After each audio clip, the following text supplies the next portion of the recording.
O presidente Jair Bolsonaro convocou seu rebanho de apoiadores para se reunirem no dia 7 de setembro contra o que considerou excessos praticados por alguns ministros do Supremo. Pode ter certeza, vamos ter uma fotografia para o mundo do que vocês querem. Exatamente. Eu só posso fazer alguma coisa se vocês assim o desejarem. Tem que acabar a justiça. O presidente jogou tanta gasolina na fogueira, tem um termo técnico para isso, chama fogo no parquinho, que seus apoiadores acharam que o 7 de setembro seria o dia em que Jair Bolsonaro enquadraria de vez o Supremo Tribunal Federal. Na próxima terça-feira, dia 7, será o ultimato para essas duas pessoas. No dia da manifestação, o presidente bravateou a bravata golpista diante do gado de que não cumpriria mais as decisões proferidas pelo ministro Alexandre de Moraes. Que qualquer decisão do senhor Alexandre de Moraes, esse presidente não mais cumprirá. Foi isso que disse o Jair, não foi o Bolsonaro. O Bolsonaro é o presidente da República. Aí ele voltou a ser o Jair. Depois dessa demonstração de força, seus apoiadores acharam que dessa vez o presidente não se curvaria mais diante do sistema político.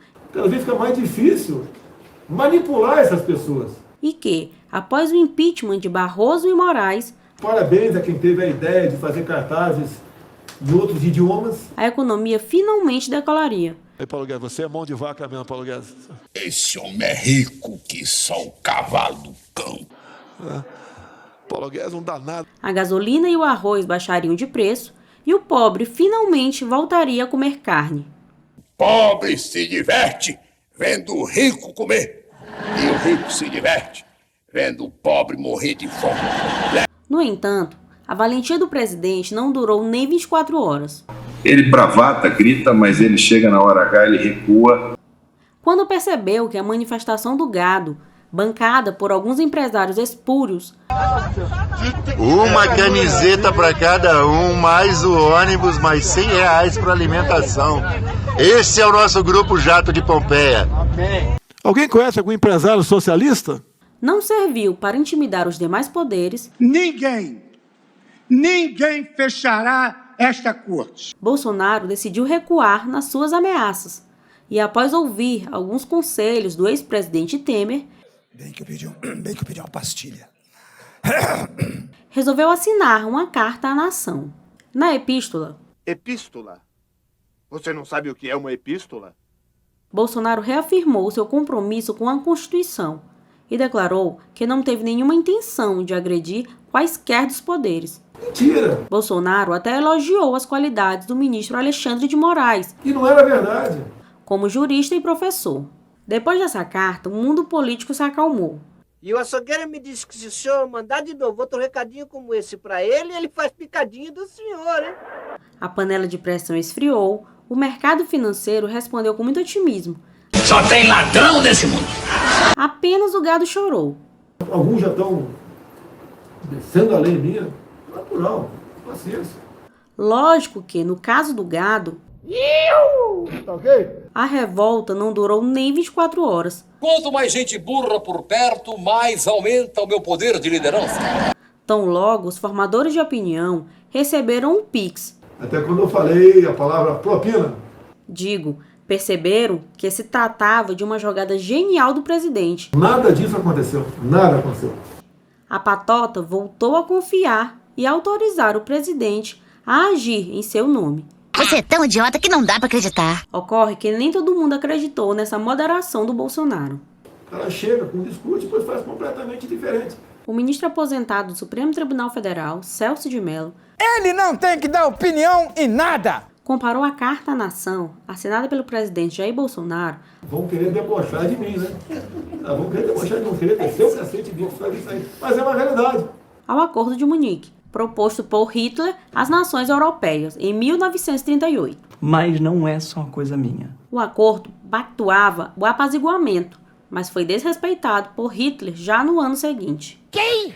A Conferência de Munique fez parte da fracassada política de apaziguamento imposta por Reino Unido e França para evitar uma guerra contra a Alemanha durante a década de 1930.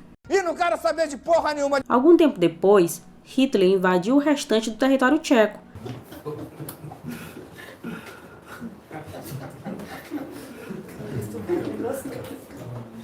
rasgando o acordo feito com as demais potências traídas. Daí 2, 3 dias pra gente. E levando, junto com uma série de outros fatores, a Segunda Guerra Mundial, que durou até 1945. É pedir muito isso aí? E acabou com a derrota dos nazistas e milhões de mortos pela Europa. É um retrato que serve para todos nós aqui no Brasil, sem exceção. Celso de Mello questiona: qual seria o coeficiente de credibilidade desse compromisso assumido pelo presidente Bolsonaro? Não tem problema nenhum.